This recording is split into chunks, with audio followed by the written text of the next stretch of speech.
So today is March 26th, 2025. Yesterday we were talking about Sampajanya, clear comprehension, understanding clearly. And we also heard there are 4 kinds of Sampajanya. Among these 4 kinds, the third one, Gochara Sampajanya, clear comprehension of domain, is very important. Clear comprehension of domain means not abandoning the objects of meditation, not leaving the objects of meditation, whatever objects are occurring at that time, observing those objects. So that is the Gochara Sampajanya,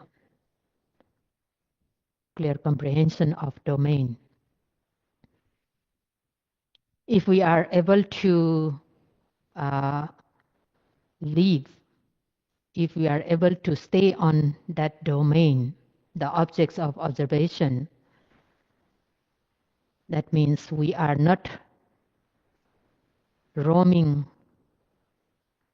in the territory of other people, other beings, but we are roaming in our own territory, own house.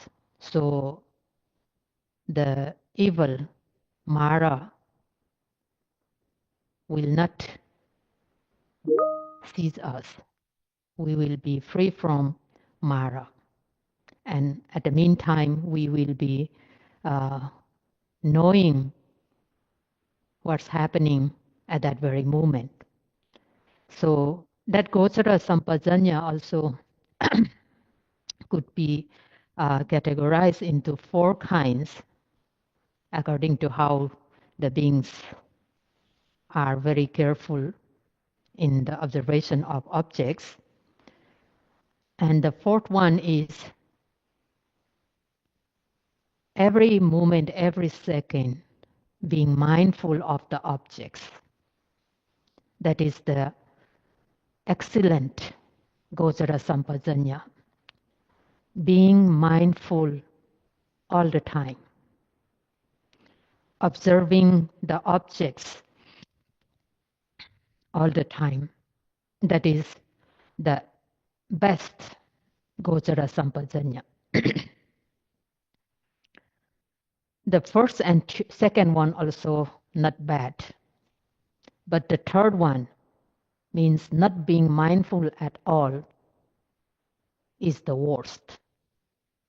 But being mindful all the time in whatever position one is, being mindful, that is the best Gochara Sampajanya.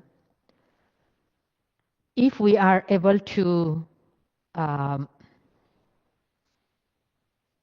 keep our mindfulness in all postures,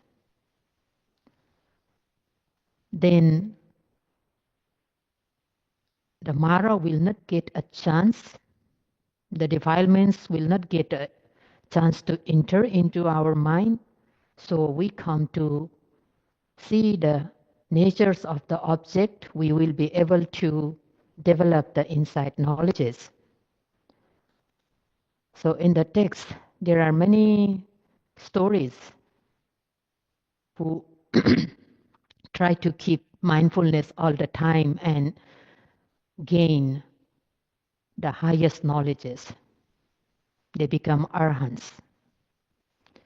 So there is few monks, they ordained because they want to be free from all sufferings. And they went to forest to practice there. And they promise each other that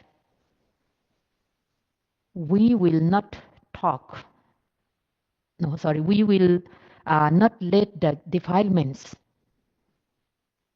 overwhelm us. So if the defilements occur while we are standing, so we will suppress them at that very moment. If we could not suppress them at the time of arising while we are standing, then we sit down and try to suppress them. While we are walking, if the defilements occur, then at that very moment we suppress them. So that means they promise themselves that we will be mindful all the time. But by chance, if the defilements enter into the mind, we will note them immediately. Suppressing means by observing, by noting those defilements so that we'll be able to suppress them. So they promise themselves and they practice accordingly. So when they go to village for alms, on the way also they are very mindful, focusing on their legs, noting, lifting, moving, placing. So sometimes the defilements arise and they try to note it, but that does not disappear. And then they stop. So when the monk in front stop, all the monks behind also they stop. So, and the monk will blame himself. Oh, you see, the defilements occur, you cannot suppress them, now you have to stop. And so the monks behind you, all of them now know that you are having defilements because you are stopping there. You stop to suppress those defilements. So blaming oneself, then he observe, contemplate those defilements, and after suppressing, then continue walking. So that way they suppress the defilements if it occurs, though they are trying to be mindful all the time. So here, observing the objects, whatever objects, whether it is defilements or whether other objects, we have to observe them immediately so that we can suppress if the defilements, the hindrances occurs in the mind. And sometimes what the monks do that the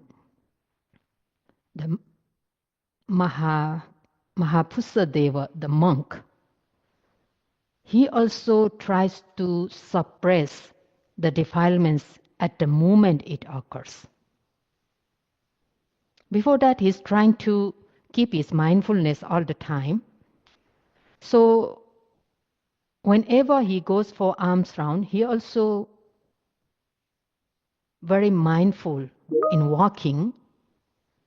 And sometimes he walks and forget, then he returns back to the first place from where he forgot to note. So sometimes on the way, the people saw him going back and forth, back and forth. And the people, they think that, why this monk is going back and forth all the time? He forget the way to the village or why? So they are talking themselves. But this monk don't care about those gossips. He just keep his mindfulness and he become arhat. But it took him 20 years to become arhat. He's practicing that way all the time. He's practicing keeping mindfulness all the time, in the 20th Vasa, he became Arhat. And there are also other few monks, the 50 monks, they are also practicing at the forest center, and they promised themselves that we come here to practice, so we should practice diligently, and we should keep our mindfulness all the time. We all should be very vigilant. We should not talk with each other. Therefore, we won't talk unless there is some emergency, some urgent matter. We won't talk. So, though they are 50 in number, they don't talk with each other.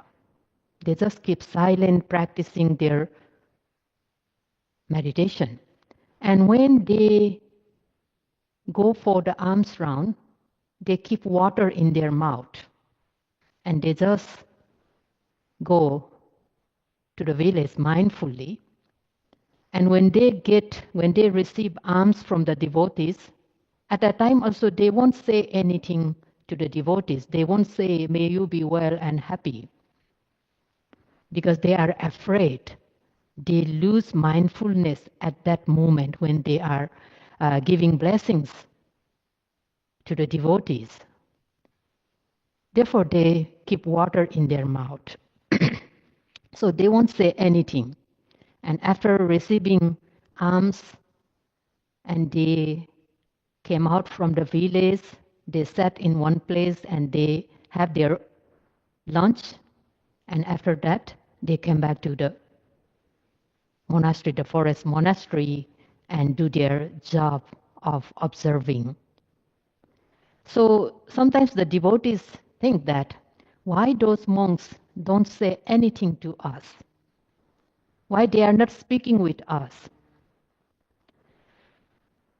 They are not speaking with us only, or they themselves also they don't speak.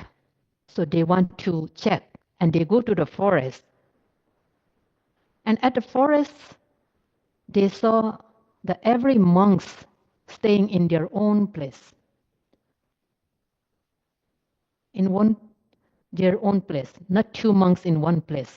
They are staying separately. And they found that the monastery is very clean and neat and tidy. First, they think that they don't speak each other means they are quarreling, so they are not speaking with each other, or what's the reason? But when they saw that the forest monastery is very neat and tidy, means they are not quarreling, they are practicing in their own, so they are afraid of losing mindfulness. Therefore, they are not speaking with us, and they are not speaking within themselves. And those monks practicing that way, in that Vasa, in that rainy season, within 3 months, they all become arhants. So if we really want to gain, if we really want to achieve our goal, then we should remain in our domain of the practice, observing the objects, whatever arising at that very moment. So when we do meditation, this Gojara Sampajanya, clear comprehension of domain, is very, very important. We should not leave our domain. We should not abandon the objects of meditation. Whatever object is there, whether it is the mental object or whether it is the physical objects. So whatever objects occurring at that moment, we have to observe them so that we come to see that object as it is.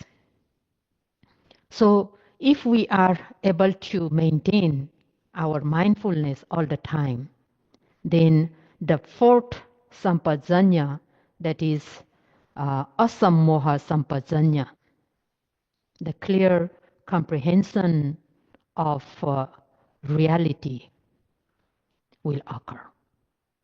So that is the sampajanya. Therefore, you always heard this word sampajanya, clear comprehending. Clear comprehending means we have to observe the objects all the time. We have to stay in our practice. We should not leave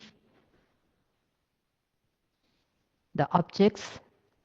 Then later automatically we will see the objects very clearly as it is. So here we also have to know that we are always talking about anicca. Oh, everything is anicca, impermanent. Dukkha, everything is unsatisfactory. And anatta, everything is not self. So we are always talking about anicca, dukkha, and anatta. So just now we say the gochara, the domain, that is the objects of meditation. That gochara is anicca. So what are the objects of meditation? The physicality and mentality, nama and rupa, or is the five aggregates of clinging, pancha upadana khanda. So those mentality and physicality, or the aggregates, the five aggregates, they are the gochara. Means we are observing those objects in the practice. And what are the five aggregates? What are the physicality and mentality that are occurring in the sixth sense door all the time? We are seeing. At the moment of seeing, there presents those five aggregates. At the moment of hearing, at that time also there present the five aggregates. At the moment of smelling, tasting, touching, and at the moment of thinking, at the time also the five aggregates are present. So that are the gochara, our domain. So whatever appears in the sixth sense doors, that is physicality and mentality, or they are five aggregates. Yeah, the five aggregates are the aggregate of rupa, physicality, the aggregate of vedana, feeling, the aggregate of sanya, perception, the aggregate of sankhara, mental formations, and the aggregate of vijnana, that is consciousness. So if we summarize them, if we summarize these five aggregates, then there will be only two phenomena, that physicality and mentality. The aggregate of rupa is physicality, physical phenomena, and the other remaining four aggregates, the aggregate of feeling, perception, mental formation, and consciousness, they are mentality. So this physicality and mentality are our objects, the five aggregates. So anicca, what is anicca is aniccanti panchakhanda. Anicca means the five aggregates. Yeah. Why these five aggregates are called anicca? Because those five aggregates, after arising, They don't remain there. They pass away. They pass away. Therefore, these 5 aggregates are called anicca, impermanent. So impermanent means the 5 aggregates. And yada nitsang tan dukkang, those impermanent are dukkha, unsatisfactory. So when we say dukkha, what is dukkha? These 5 aggregates are dukkha, unsatisfactory. Yeah? Because they are arising and passing away all the time. That means they are torturing us. Therefore, it is dukkha. And what is anatta? Yan dukkhang tadanatta. The unsatisfactory is also non-self. What is unsatisfactory is not self. So when we say anicca or dukkha or anatta, that means those 5 aggregates, which are our domain. So these 5 aggregates are impermanent, unsatisfactory, and not self. At the beginning of the practice, do we see that impermanent, unsatisfactory, and not self? At the very beginning of practice, we haven't seen them. We cannot see them at the very beginning of the practice because our mindfulness is very weak. Yeah? There is no concentration. So we cannot see these anicca, dukkha, and anatta at the very beginning of the practice. But we are trying. Yeah? We are trying, and we should try. We should continue practice so that we come to see this anicca, dukkha, and anatta. Again here, this anicca, dukkha, and anatta is 5 aggregates. In other words, it is the physicality and mentality. So as soon as we practice, we cannot see this physicality and mentality. But when we keep on practice, then we are able to see them.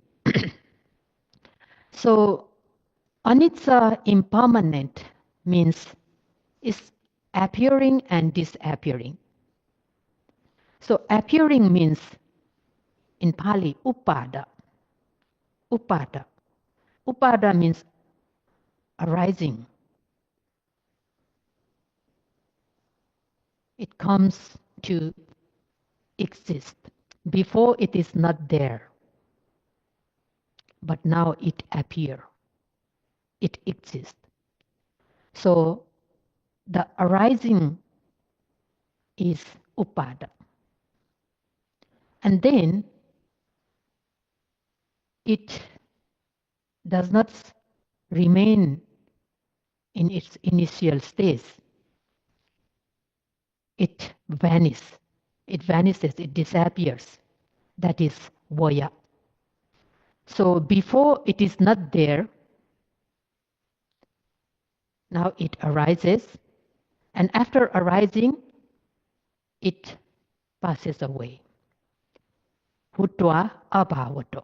That is anicca, or upada and vaya. Upada is occurrence, vaya is disappearance. So that is anicca. So every mental and physical phenomena, they appears and then disappears too. And when they appears not without the cause. They appears with the cause. Because of the cause. There is a cause. Yeah. For example, in the eye door, the visible forms appears in the eye door. Yeah, it strikes on the eye door, and then the seeing consciousness occurs. And we are having this eye door, ear door. Why we are having this eye door, ear door? Who create this eye? Who create this ear? Actually, nobody creates this eye or ear or nose. We are having this eye sensitivity, ear sensitivity because of our past karma. Because of our past karma, the karma that we have done in our previous lives. So this eye is eye base, ear base. These are the physicality caused by the karma born physicality. Yeah, and in this life also, this karma born physicality got a support of consciousness and Veda and ahara. Ahara is nutriments. With the support of that, we are having this eye sensitivity. Our eyes are still good. We can see the things very clearly. Our ear are very good. We can hear very distinctly. Yeah. So those all physicality and mentality, they appears with a cause, not without a cause. There is a cause. Yeah. So they appears with a cause, and after appearing, they will not remain in the same state, but they vanish, they disappear. Therefore, they are called anicca. They are called anicca. So to know this anicca, what we have to do is we have to stay in the domain of meditation. We have to keep on noting the objects, the obvious objects occurring at that very moment. So that way, if we keep on noting at that very moment, but still at the very beginning of the practice, we won't be able to see that characteristic of anicca. The characteristic of anicca is called anicca lakkhana in Pali. Anicca lakkhana is the characteristics of anicca. So what is the characteristics of anicca? That's appearing and disappearing. The characteristics of appearing and disappearing. We all know that everything is anicca, everything is anicca. We always heard that. Oh, everything is anicca, impermanent. But do we really know it through our personal knowledge?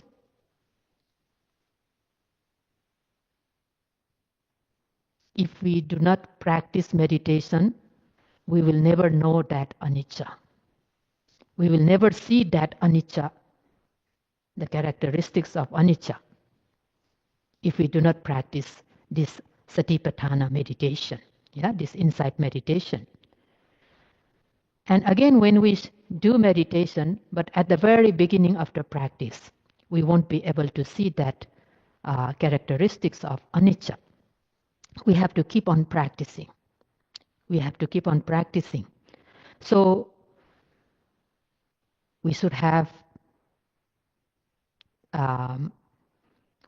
keep our verbal and physical actions clear, pure and clean by observing morality, and then we try to observe every object occurring in our mind and body, starting from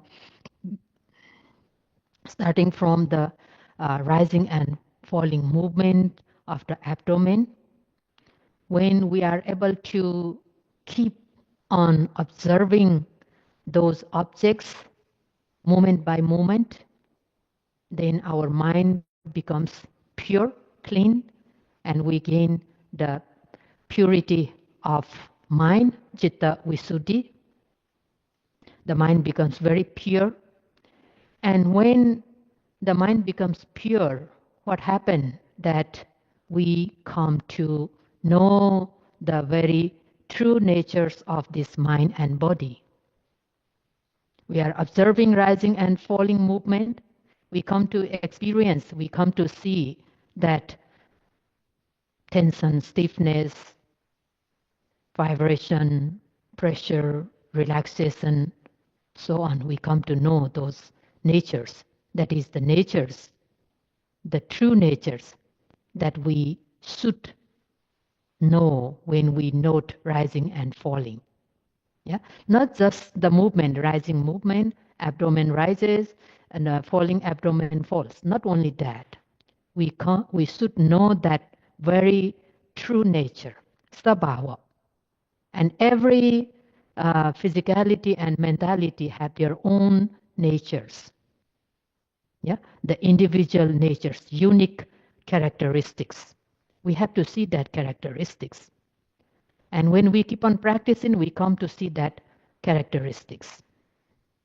And when we keep on practicing, we come to see this physicality and mentality are not just one thing, they are two different things.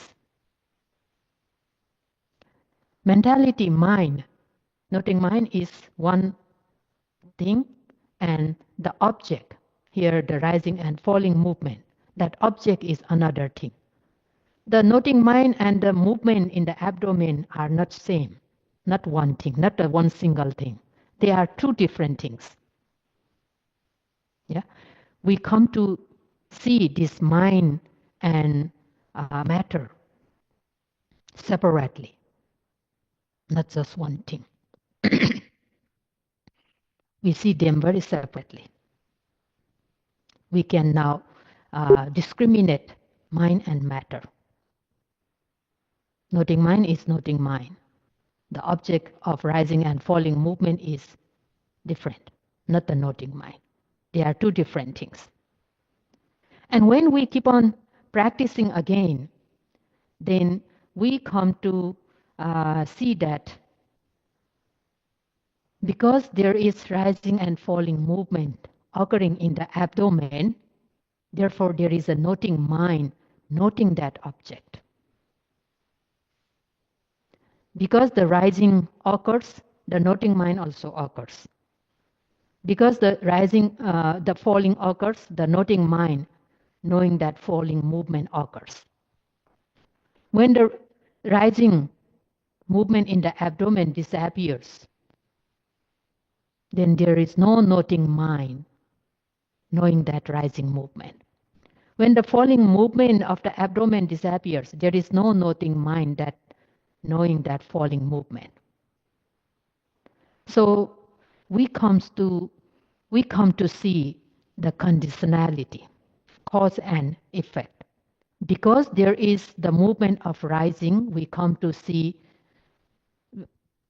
know that, oh, therefore there is a noting mind knowing that rising movement. Yeah, we come to see the conditionality of this physicality and mentality. But we haven't seen the arising and passing away of the objects yet. Yeah? At the beginning, what we see that if our mindfulness is very good, mind is now pure, free of the hindrances, even for a short moment. At that time, we come to see the object, but not from very beginning. We see only the middle part. Yeah? After the rising movement arising, we see in the middle, but we still don't see the end. We only see the middle part.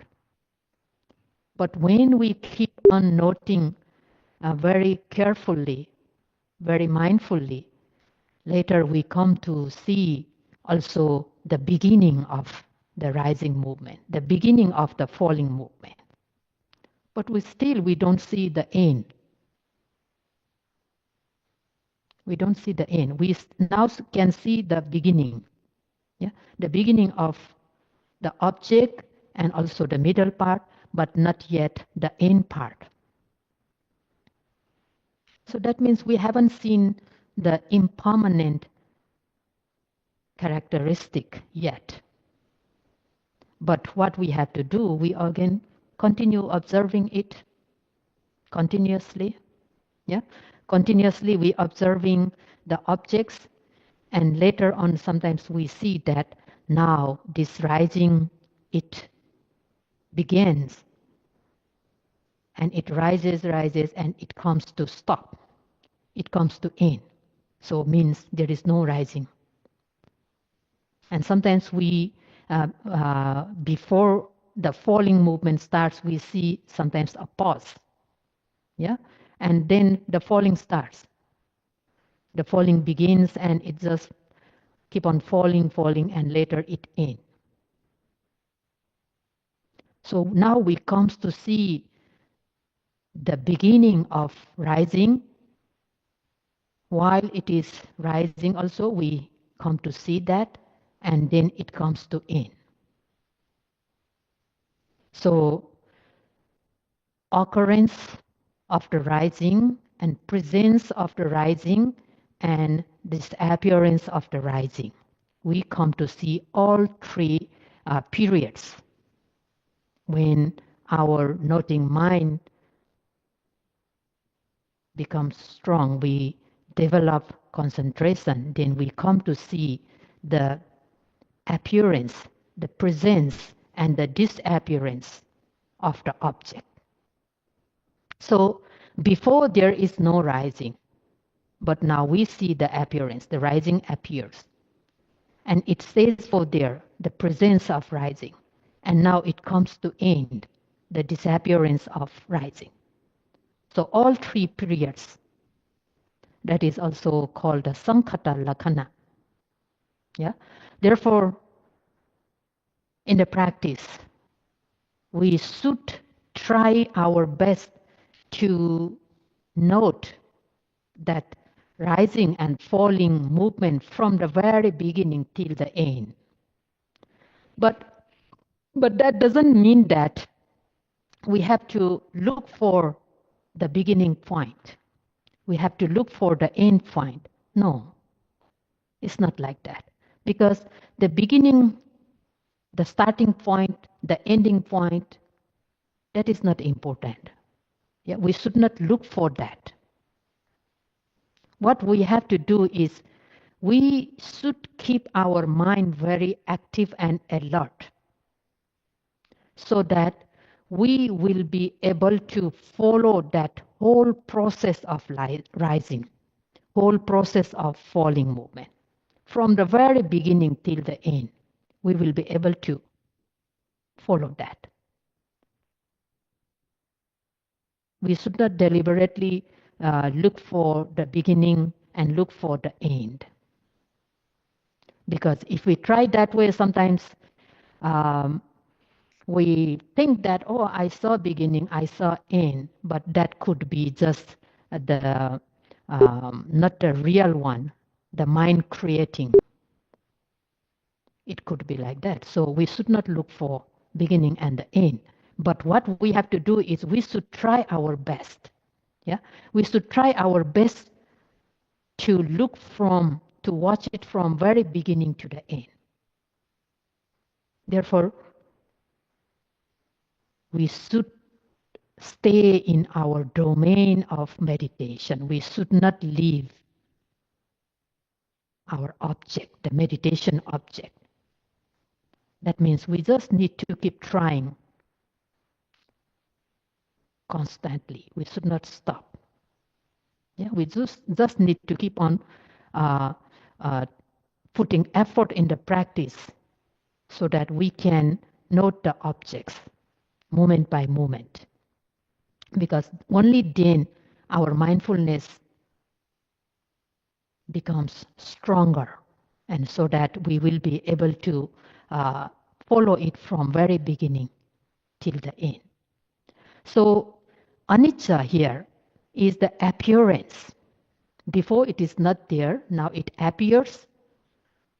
It is there for a while, that is the presence, and then it ends, that is the disappearance. In Pali, it is called upada, thiti, and bhanga. Upada is appearance, thiti is presence, and bhanga is disappearance. So we will be, when we are able to see this appearance, presence and disappearance,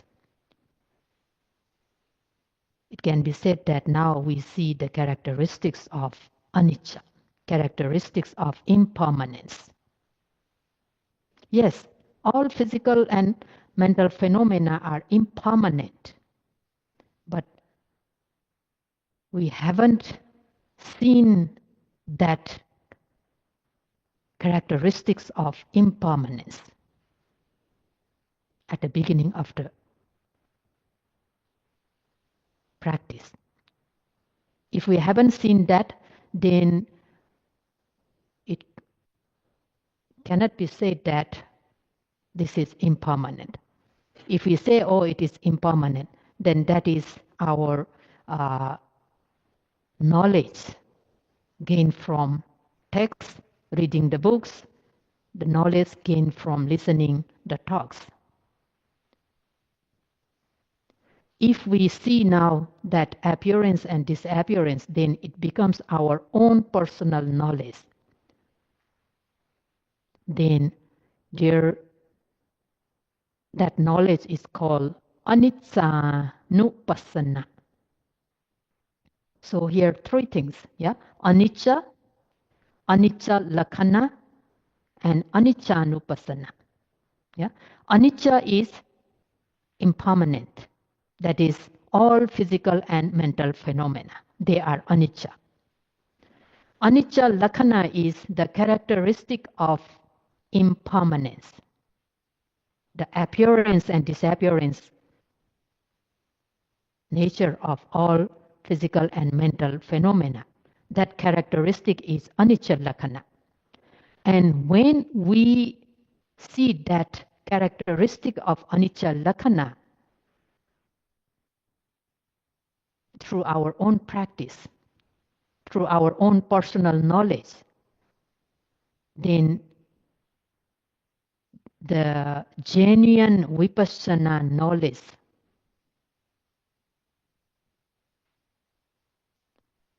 begins. The genuine vipassana knowledge occurs. Because now we see that characteristic of impermanence through our personal knowledge. So that is the genuine vipassana knowledge. And this genuine vipassana knowledge, it starts from the knowledge of comprehension, sammasana jnana. So the genuine vipassana knowledge begins from the knowledge of comprehension, sammasana jnana.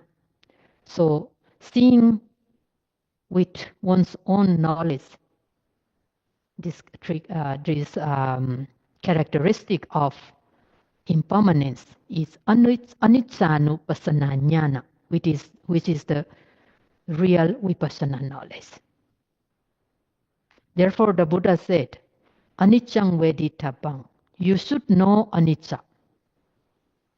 Yeah, you should know anicca. Anicca here, the physicality and mentality, all physical and mental phenomena, or all five aggregates. You should know the five aggregates.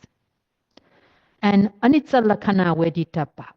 You should know the characteristic of impermanence. All those 5 aggregates are appearing and disappearing, arising and passing away. You should know that. And here again, knowing means knowing through one's personal knowledge, not knowing through just by listening, just by reading.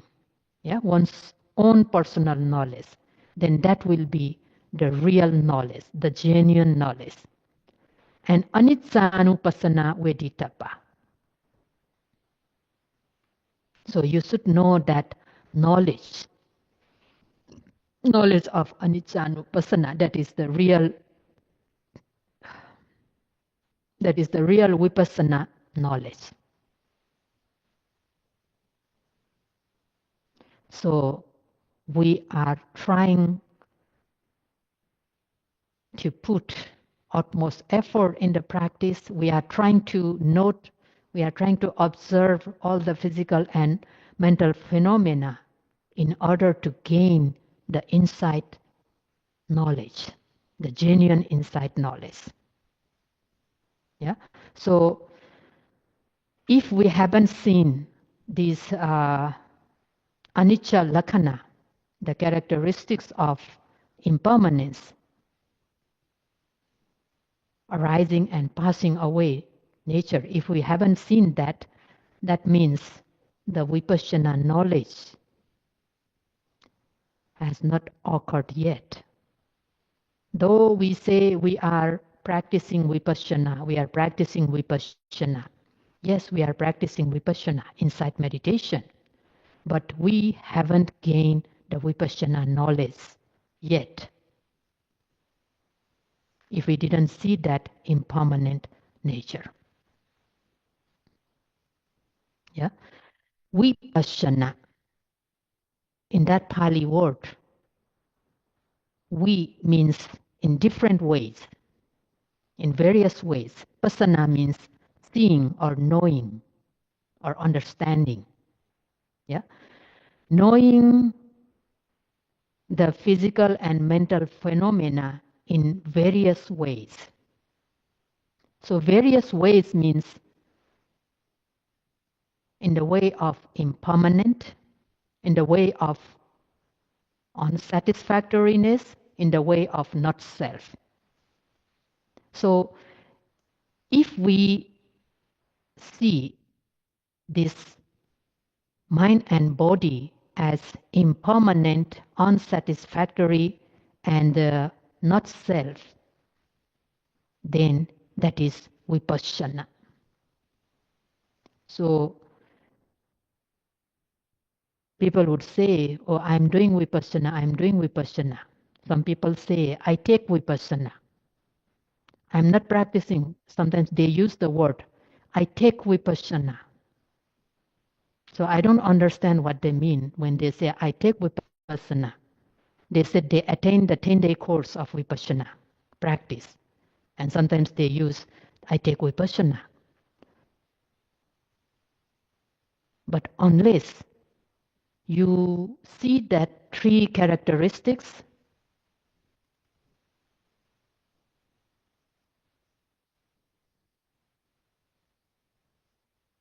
then if you didn't see, it's not vipassana. So this vipassana is not a method, how we note. Here we note starting from rising, falling, and we note every arising objects. Not that type of method is vipassana. Vipassana is seeing the mental and physical phenomena as impermanent, unsatisfactory, and not self. Then that is the real vipassana. So we are here to see all the physical and mental phenomena in that way. And then we develop the vipassana insight knowledge stage by stage. And when this knowledge matured, we gain the path and fruition knowledge. And this talk will be continued tomorrow.